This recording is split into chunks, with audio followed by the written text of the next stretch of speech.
پھینکا جائے گا تو ہم حکومت کر سکیں گے, حکومت کے مزے لے سکیں گے, پاکستان کی بربادی کر سکیں گے. اسی طرح کوٹ لکھپت جیل سے نواز شریف کو زہر دیا گیا, اور زہر اس لیے دیا گیا کہ اس کی فالوئنگ جو ہے وہ پچھلے 25 سال سے لگے ہوئے ہیں, وہ ختم ہونے کا نام نہیں لے رہی, اس لیے اس کو برباد کیا جائے, اس کو صفحہ ہستی سے مٹایا جائے. مگر بچانے والا طاقتور ہے. آج وہ لوگ جو ہم پہ سوال کرتے تھے کہ پلیٹلیٹس گر گئے, اب پلیٹلیٹس ٹھیک ہیں, تو وہ زہر کس نے دیا تھا وہ بھی کٹہرے میں آنا چاہیے. تو مگر بات یہاں ختم نہیں ہو رہی.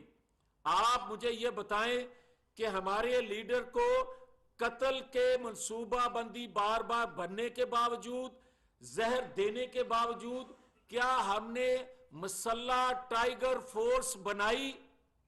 ہمیں کوئی جواب دے اس سوال کا بھی. کیا ہم نے ڈنڈا فورس بنائی؟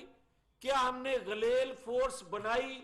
کیا ہم نے کبھی قانون نافذ کرنے والے اداروں یا قانون پر عمل کرنے والے نافذ کرنے والے اداروں کو کبھی مسلح ہو کے ان کا مقابلہ کیا, ان کو روکا گرفتاری سے, ڈنڈوں کا آزادانہ استعمال روز کیا؟ کیا عدالتوں پر اس طرح چڑھائی کی؟ کیا ہم نے کبھی غلیلوں کا استعمال کیا؟ اور اگر کراچی میں ماضی میں جو تنظیمیں اس طرح کا سلوک کرتی تھیں, کیا ان کے متعلق ریاستی ادارے کیا کہتے تھے اور کیا کچھ کہا گیا؟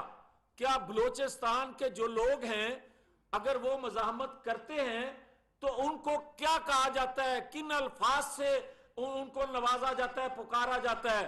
تو پھر ایک پنجاب کے اندر, پاکستان کے اندر ایسی مسلح تنظیم بنا دی گئی اور ان کی سرپرستی کرنے والے آج بھی کر رہے ہیں. تو پھر مجھے یہ بتائیں کہ کیا اس سے زیادہ اگر کوئی مسلح لوگ کٹھے کر لے گا تو اداروں کو ڈکٹیٹ کرے گا, اداروں سے اپنی مرضی کے جو فیصلے لے گا؟ پھر کہاں ہے پاکستان کا آئین, کہاں ہے پاکستان کا قانون؟ اور پھر کہتے ہو کہ آؤ الیکشن لڑیں.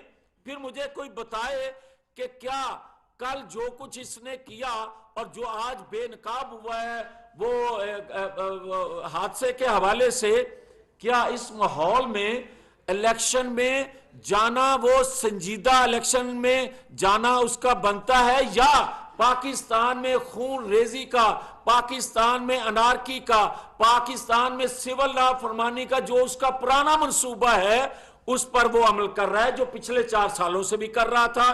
کیا آج بھی انٹیلیجنس ادارے جو ہیں وہ خاموش رہیں گے؟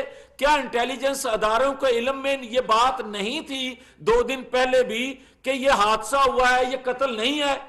کیا ان کے علم میں یہ بات نہیں تھی کہ وزیر آباد میں اصل سازش کیا تھی؟ کیا وزیر آباد میں ایک گولی نے جو بچے دیے تھے اور پھر 1 مہینے بعد اس گولی نے 4 بچے اور دے دیے جو عمران اسماعیل کی شلوار سے نکلے گولیاں 4؟ کیا یہ انٹیلیجنس ادارے جانتے نہیں ہیں؟ کیا صادق اور امین قرار دینے والا ثاقب نثار جب فیصلہ دے رہا تھا, جو بھی اس سے فیصلہ کروا رہا تھا, کیا انٹیلیجنس اداروں کے علم میں نہیں تھا کیا ملک کو نواز شریف کی دشمنی میں ملک کو برباد کر دیں گے؟ اور برباد کرنے کے بعد بھی کیا وہ ترازو کے پلڑے برابر ہو گئے؟ نہیں ہوئے. اور اگر ترازو کے پلڑے برابر نہیں ہوں گے تو مجھے یہ بتائیں کون قوم کو خون ریزی سے آئندہ انتخابات میں آپ کیسے بچا سکتے ہیں؟ اس لیے میں یہ سمجھتا ہوں کہ قوم کی آواز سنی بھی جائے.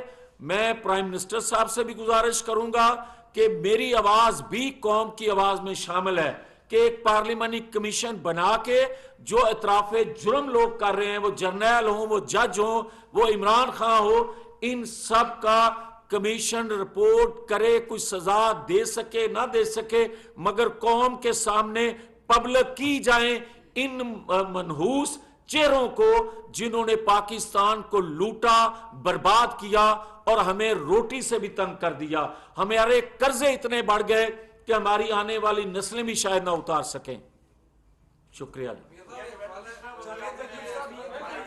یوں لگ رہا ہے آپ کی پریس کانفرنس سے کہ آپ حکومت میں نہیں، اتنے سارے گلے شکوے آپ کس سے کر رہے ہیں؟ کیا حکومت اور ادارے ایک پیج پر نہیں؟ عمران خان تو کہتا تھا کہ ہم اور ادارے ایک پیج پر ہیں، اتنے گلے شکوے کس سے؟ جتنے ادارے آج بھی اداروں میں بیٹھے لوگ عمران خان کو سہولت دے رہے ہیں، جو سلوک اس سے ہو رہا ہے، اس سے آدھا بھی حکومت وقت کے ساتھ سلوک ہو جائے تو جو مسائل آپ کو نظر آ رہے ہیں، جو تباہی بھلے 4 سالوں میں ہوئی اور وہ بڑھتی جا رہی ہے، وہ کم ہو سکتی ہے اگر اس سے آدھا سلوک بھی آج کر لیا جائے موجودہ حکومت سے.